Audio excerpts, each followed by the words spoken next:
Hello guys, എല്ലാവർക്കും പുതിയൊരു വീഡിയോയിലേക്ക് സ്വാഗതം. അപ്പോൾ ഇന്നത്തെ വർക്ക് എന്താണെന്ന് വെച്ചാൽ ഒരു പ്രൈമിന് കിട്ടിയ അതിൽ ഹബ്ബ് ബെയറിങ് പോയി പറഞ്ഞിട്ടാണ് ആൾ കംപ്ലയിൻറ്റ് പറഞ്ഞത്, സൗണ്ട് പറഞ്ഞിട്ട്.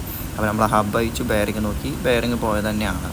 പക്ഷേ ആൾക്കാണെങ്കിൽ കമ്പനിയിലാണെങ്കിൽ ഈ ഒരു ബെയറിങ് ഇല്ല, ഇത് ഫിക്സഡ് ആണ്, ഈ ബെയറിങ് ഇല്ല. അപ്പോൾ എന്ത് ചെയ്ത് ഇയാൾക്ക് ഇന്ന് വണ്ടി കൊണ്ടുപോകണം, ലോഡ് കയറ്റിയേ പറ്റുള്ളൂ പറഞ്ഞപ്പോൾ വാറണ്ടി റൂമിൽ നിന്ന് വേറൊരു ഹബ്ബ് എടുത്തിട്ട്, വേറൊരു വണ്ടിൻ്റെ ഹബ്ബാണ് അത്, ആ ഹബ്ബ് കയറ്റി കൊടുത്തു. അത് ഓടും. ആൾക്ക് ഇന്ന് എന്തായാലും നിർബന്ധമായി ലോഡ് എടുക്കുമ്പോൾ ഹബ്ബ് കയറ്റി റെഡിയാക്കി കൊടുത്തു. ഇനി അതുപോലെ തന്നെ ഹൗസിങ്ങിൽ ലീക്ക് പറഞ്ഞിട്ടുണ്ടായിരുന്നു. അപ്പോൾ നോക്കിയപ്പോൾ അതിൻ്റെ ബോൾട്ടും കാര്യങ്ങളൊക്കെ അത്യാവശ്യം നല്ല രീതിക്ക് ലൂസ് ഉണ്ടായിരുന്നു. അത് ഞാൻ സ്പാനറും ചിറ്റിക്ക് വെച്ചിട്ട് നല്ല രീതിക്ക് അടിച്ചടിച്ച് നല്ല രീതിക്ക് ടൈറ്റ് ചെയ്ത് അവിടെ ലീക്കുള്ള അവിടെയൊക്കെ നന്നായി തുടച്ച് ക്ലീൻ ചെയ്ത് കൊടുത്തു. നമുക്ക് നോക്കി അറിയാൻ പറ്റും ആ ഭാഗത്ത് നല്ലോണം ബ്ലാക്കായി കിടക്കണം. അത് നല്ല രീതിക്ക് ഓയിൽ പോയിട്ടുണ്ട്. അതുകൊണ്ട് തന്നെ ഹൗസിങ് ഓയിൽ നമുക്ക് ചെക്ക് ചെയ്യണം. അപ്പോൾ 12ൻ്റെ അല്ലെങ്കിൽ ഇട്ടിട്ട് നമ്മൾ ആ ഒരു ഭാഗം ചെക്ക് ചെയ്തുകൊണ്ടിരിക്കുകയാണ്.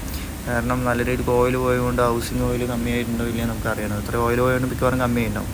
അപ്പോൾ നമ്മൾ ആ ഒരു നെട്ട് അയച്ചിട്ട് അതിൽ അളവ് നോക്കും. നമ്മൾ ചെറു വിരൽ ഏതെങ്കിലും ഒരു വിരൽ നമ്മൾ ഉള്ളിലേക്ക് ഇട്ടിട്ട് അളവ് നോക്കിയപ്പോൾ ലേശം കമ്മിയാണ്, കുഴപ്പമില്ല. എന്നാൽ നമ്മളത് കുറച്ച് ഫില്ല് ചെയ്ത് കറക്റ്റായി കൊടുക്കും. പിന്നെ ഇത് വണ്ടി പോയി കഴിഞ്ഞാൽ കുറച്ച് ദിവസം കഴിഞ്ഞാൽ എന്തായാലും തിരിച്ച് വരും, ആളുടെ വണ്ടിയിൽ ഹബ്ബ് എടുക്കാൻ വേണ്ടിയിട്ട്.